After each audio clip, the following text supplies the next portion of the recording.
Grazie a tutti che non siete in questa pagina del Chicos Blog. Oggi siamo in Trafalgar Square, questo che sta in pala a me è su National Gallery. Oggi vediamo di Scozia. Qui vediamo di Scozia oggi, che si è tornato a presentare un problema, il problema dell'indipendenza scozzese dal Regno Unito. Dal 1707 che Scozia che parte dal Regno Unito, però insomma non c'è tanto, si pensa di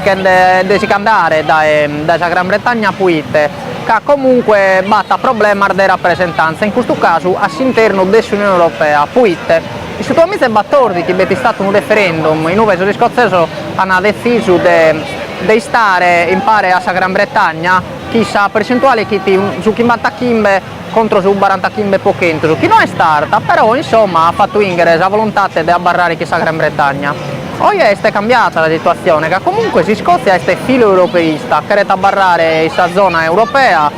in cui è grazie alla Gran Bretagna, e si è tornata appunto a presentare il suo problema, in cui Nicola Sturgeon, che è il primo ministro scozzese, Emina, ha presentato una proposta di legge che deve essere ratificata sul Parlamento scozzese e poi tenere l'autorizzazione di Noc in Londra. Poi anche un altro referendum, penso a Nova, o forse un anno e mezzo, insomma, che dipende dallo tempo della burocrazia. Da Londra penso che non ha dato torre l'autorizzazione, che poi la questione è già stata tancata su amici Battordi, però insomma la situazione è scambiata, che comunque questa storia del Brexit non fa che perdere all'economia scozzese la possibilità del suo mercato unico europeo. Sul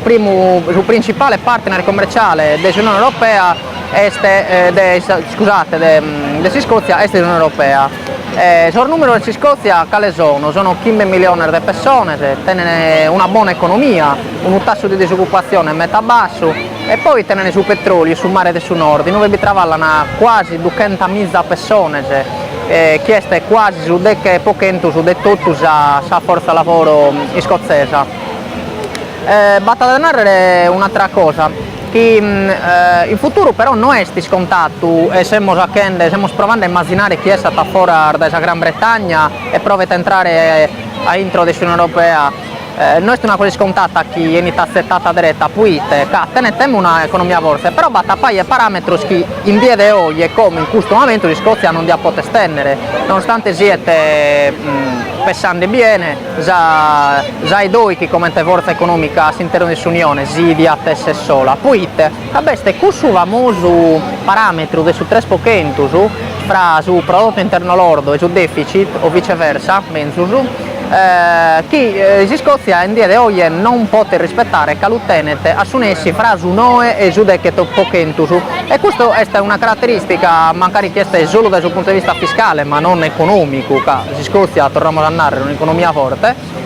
che deve ostacolare l'ingresso di Scozia all'interno dell'Unione Europea. E poi battere un altro problema, che le monete di adottare di Scozia e sin dalla Gran Bretagna su tempo può entrare all'interno dell'Unione Europea, si sterlina inglese che l'operatorie, oppure di avere coniare un'altra moneta poissa, oppure non disco come andare la scorsa ma direttamente a tenere euro un'altra die. Questo l'abbiamo scoperto in seguito, si a fare sul referendum, che sono scozzesi scherene, si a bingere, ma prima di tutto si dai no che in Londra la dare la semplice autorizzazione per l'autora a fare. O come buon saluto, nos intendimos e nos vamos a vedere questa prossima puntata, Maurizio Carta, Londra, a mezzo ridere.